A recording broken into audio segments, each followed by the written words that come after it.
So if we've never met before, I'm Heather Austin from ProfessorAustin.com and the Career Club on Facebook. If you're watching this recording, you've probably joined me already over on Facebook inside of the Career Club.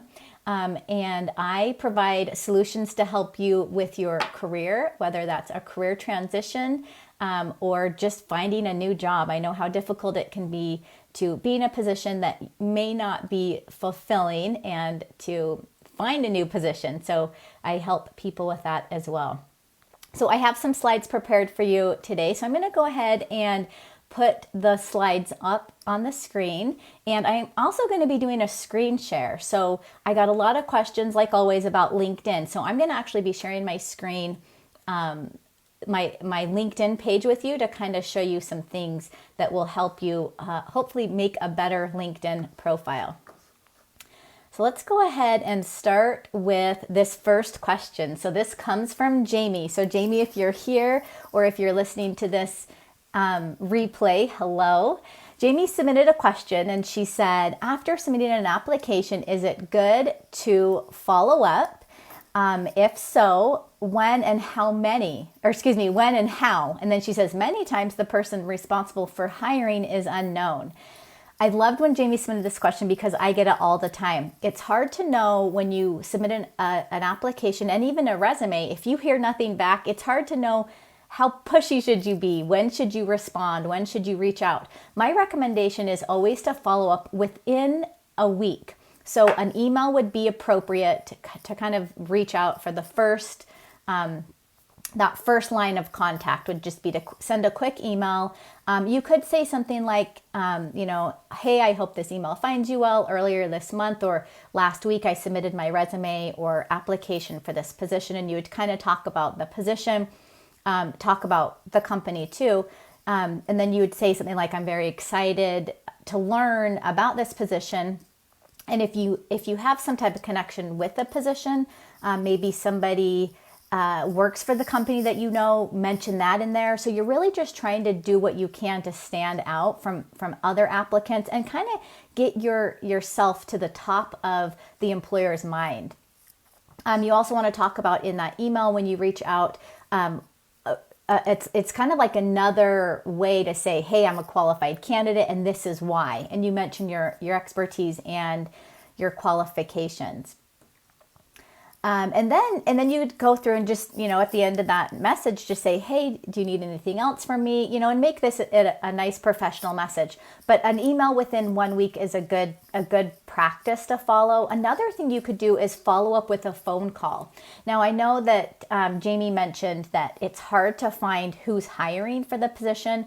My recommendation is always to jump on over to LinkedIn, look at the company. Most likely you'll see the positions listed that the company is hiring for, and then you can find a hiring manager. If not, find someone within the company that you can contact or reach out to get yourself in front of the right person. There's the famous saying, you've all heard it before, the squeaky wheel gets the grease. This is not the time to be bashful.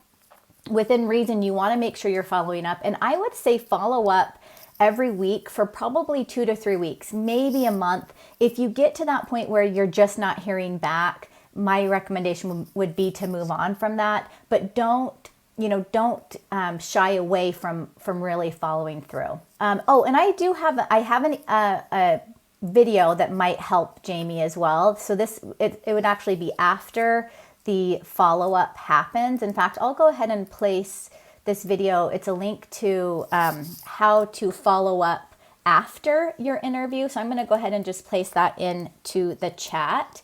And that has some really good tips in there as well. So hopefully that helps, Jamie. That was a really good question. Okay, next question comes from Lauren. So Lauren says, what type of job do I focus on my LinkedIn profile? If I'm looking for customer service jobs and social work jobs, she says, I'm neutral toward which one I obtain as a job. So the fantastic thing about your situation, Lauren, is that you're open to many opportunities. The disadvantage is that now you got to figure out how to tailor your LinkedIn profile, and I'm going to also say your resume to each position. Now, one way you could go about your LinkedIn profile is you want to try and focus as much as you can on transferable skills. So I'm going to actually share my my LinkedIn screen with you in just a second here so you can see what I'm talking about. But transferable skills, or they're also called exchangeable skills, are skills that would apply to both positions. So again, this would be written and verbal communication, leadership, management, customer service could even apply to both of those. Teamwork is a big one.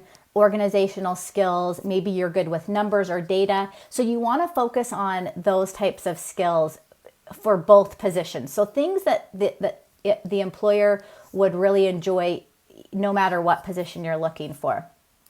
Now let me share, I'm going to share my screen with you, and I'm hoping this is going to work because I haven't done a screen share with my, I'm going to share my Firefox screen with you. So give me just a second here. And I want to show you really quickly. Okay, so this is my LinkedIn profile. And if I, if I'm looking at my LinkedIn profile and I want to focus on my skills or endorsements and things like that, what I want you to do for anyone, Lauren and anyone else with this same question, is scroll down your LinkedIn page. So this is my LinkedIn page. Now mine's going to look different on my end because this is me looking at it as my page. So it will look a little bit different for you. But if you scroll all the way to the bottom of your LinkedIn page, you'll notice that you have a skills and endorsements section. This is where you actually want to go through and list those skills that will apply to both positions. Now, here's the cool thing. At any time, you can click on add a new skill, and LinkedIn is actually going to recommend certain skills for you based on what you've put in your profile. So you could do it that way. The other thing you can do is if you just click on the pencil icon, this shows you a number of skills that you can, and these are all skills I've added to my own profile. You'll want to add the skills that show you in the greatest light for the position that you want to apply for. Now, the top 3 skills you'll notice in here will be the ones that you want to be known for. And if I remember right, LinkedIn allows you to add 50. Now, I only have 36 listed. So kind of to think about how you want to do that. You don't want to clutter it too much. You really want to stay focused on some of the key skills that will make you stand out in the position. So I hope that helps answer your question. Okay, let's jump back to our next question. So that was from Lauren. This question is from Mala Ann, and she is very active in the Career Club. She actually posted this question a while ago, but I thought it was really important to share because I get this question a lot. So she says, can you tell me which industries or sectors and careers are showing stable progressive growth? So she really wants to know what industries are growing right now, and she's getting particular with like geopolitical analysis, business and information services. So I'm going to go back and I'm going to share my screen with you again because I do have, these are the resources that I shared with her when she first asked me this question. And it's really interesting to take a look and see what is really growing. And Jess is here in the comments, so she's going to go ahead and place these links for you so that you can pull them up as well. So if we look at the first one, now I'm such a big fan of the Bureau of Labor Statistics. So this is a resource available to anyone, and it mainly applies to the United States, but really I think this can apply to anyone anywhere in the world because it can kind of show you what occupations are on the rise. So there's a few links in here. This first one is just the fastest growing occupations. And if you scroll down the list, you'll notice it gives you the growth rate. And it's saying from 2016 to 2026, basically. And if you just scroll down, home health aides are in demand, personal care aides. You'll see there's a lot in the healthcare industry. So if you're looking at going into the healthcare industry, now is a really good time to do this. And then also, this is the cool thing, is it shows what the salary is. So the median pay, and this was 2017. It's going to adjust a little bit as time goes on.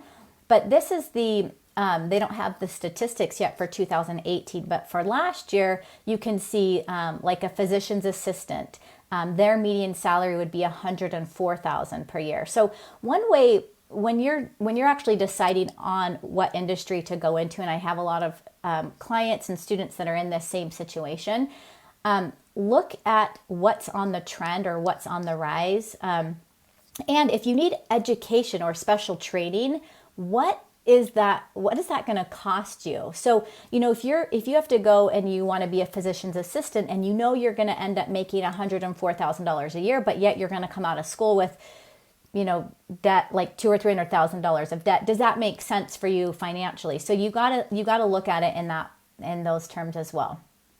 Now there's another link in here I want to share, and this is occupations with the most job growth. So it's a little bit different. The cool thing about this is this also shows you the 2016, and then it shows you all the way up to 2026, what the outlook is on that. And then it shows you the median range, the median annual wage. So kind of look through this list, and, medical assistants, that looks like, you have that's something to consider. There's teacher assistants in here, financial assistants. So this is really the occupations with the most job growth. So Jess will place both of those links in the comment section. And you guys can look at that and just make a determining basis on, is that something you might want to go? So I'm glad that Mayla Ann asked that question. Okay, let's jump over to our next question. So our next question comes from Alana. Alana is also a big participant in our group, the Career Club on Facebook. So I loved when she asked this question. I told her that I would actually discuss it a little bit more in this Q&A session. So she says, I was interviewed by both the ABC affiliates and PBS affiliates. For ABC, they have a video and a written story about her interview. For PBS, they have an audio and a written story. She's wondering, what should I do? Should I post this on my LinkedIn profile? She's like, it seems like embedding code should be used. Any tips? So I want to show really quick, Alana, what I would do if I were you. So I'm going to jump back to my LinkedIn screen again. And when it comes to any interviews or any publications that you have of yourself, or any articles that were either written of you or articles that you've written, you want to share as much as you can out there. You want to kind of gain that notoriety and that authority. So one thing you can do, there's actually a couple ways. I like to put some of my most popular videos or articles inside my profile. So when I'm helping someone build out a profile, or I'm kind of enhancing my own profile, inside the introduction section. So I'm on LinkedIn, and you can do this on your own site. If I click on the little pencil, that is my intro area, and I can scroll all the way down, and this shows me the media section. So inside this media section, you can upload documents, photos, slides, videos, presentations. Notice that I've just uploaded a few of my videos from YouTube. So you can do that, and that will make it so that if someone comes to your LinkedIn profile, they can see some of the things that you've done. Now, I wouldn't just do it there. Alana, what I would actually do is, if you go to your news feed, so I'm going to just click on the home button at the top. On my news feed right here, I can share an article, a photo, a video, a document, or an idea. Now, I recommend to anyone, I know it's super scary at first if you're not used to posting on social media or even on LinkedIn, because it's a professional platform. I recommend to anyone, just start small. So Alana, you could say something like, hey, here's my recent interview with so-and-so, and this is what we talked about, and go ahead and post that there. Now, if I'm just going to show you kind of some of the ideas so that you can kind of get an idea for what I have posted recently. So for me, I was on, if anyone of you know Anna Runyon, she's fantastic. She's amazing. I was on her podcast last week, and I just shared it was so fun to spend some time with Anna on her podcast discussing salary negotiation for women. So something super simple. That's all I wrote. It can just be a one sentence. It doesn't have to go into a lot of detail. Now, the other thing you could consider doing, Alana, is you could repurpose that content and you could put it into an article. So if you click on articles, this will allow you to go in and actually type an article. So an article is going to be a little bit lengthier. A post is just a quick item to share in your newsfeed. And then don't be afraid to share it multiple times. So for example, if I look at my post, for example, I think I shared this last week. I could also share it again this week in case there's people that didn't see it. You'll notice if you scroll through your feed, you'll have different views on your post. So for example, this one only got 253 views. If I scroll down, I have another post that got 361. They all vary depending on how many people have liked or commented on your post. So just keep that in mind, but definitely share it inside your profile. Any important videos, articles, whatever it might be, share that inside your profile and also post it to your newsfeed and invite others to share it as well in their newsfeed. So really good question. Thanks for asking that one. Okay, last question here. So this is from Michael, and Michael just asked this the other day. He says, how do I add bullet points and bold headlines in the summary section on LinkedIn? Now, I didn't mean for this whole Q&A section to be about LinkedIn, but I get so many questions about it that I thought, I'm sure other people are wondering the same thing. So I'm going to jump back to my LinkedIn profile again. And Michael is asking about the bullet points. So when you go to your profile and you're actually trying to create your profile, let's just go to the summary section since that's what he asked about. There's really no way to add bullet points. Like LinkedIn doesn't say, well, at least not that I know of, that they're increasing and changing their platform every day. But there's really no way to add bullet points into your profile anywhere. And you want to break up the content so it looks nice. So I always recommend short, sweet paragraphs and then use those bullet points. But this is another link that I shared with Michael. And this is it's a quick little article. And there's probably even more up-to-date articles than this. But I like this one because it's really quick at a glance. All you need to do if you want to share a bullet point is you just copy and paste one of these symbols. That's it. You don't have to do anything special. So let's say I wanted to use this star. I would just highlight the star and do a copy. And then I would come back over to my LinkedIn profile. Of course, I need to edit my summary here. And it could also be in your work experience section too. And I would just paste it right in front of where I would want that bullet point to be. So there's really no way to actually add like a traditional bullet point, but using resources online like this, I really liked this article because there's so many. Like he has stars, copyrights, subscripts and superscripts and subscripts, check marks, so on and so forth. So really there's the possibility of using bullet points are limitless. Now I wouldn't go overboard. I've seen some profiles that they just jam pack these random characters inside their headline, in their summary, in their work experience. Keep it clean and sophisticated. Don't go crazy, but you could, there's so many items that you could use. So that's what I would do in terms of bullet points. So really quickly, if you are here live or if you are listening to this as the replay, go ahead and comment down below. What was your biggest takeaway today? What was the thing that really, that you enjoyed learning the most? Was it LinkedIn? I know I talked a lot about LinkedIn, or maybe it was the job growth market. So if you think about what positions are growing, and I know that's a question I get a lot. Or was it really how to follow up if you haven't heard back from applying for a position? So go ahead and comment below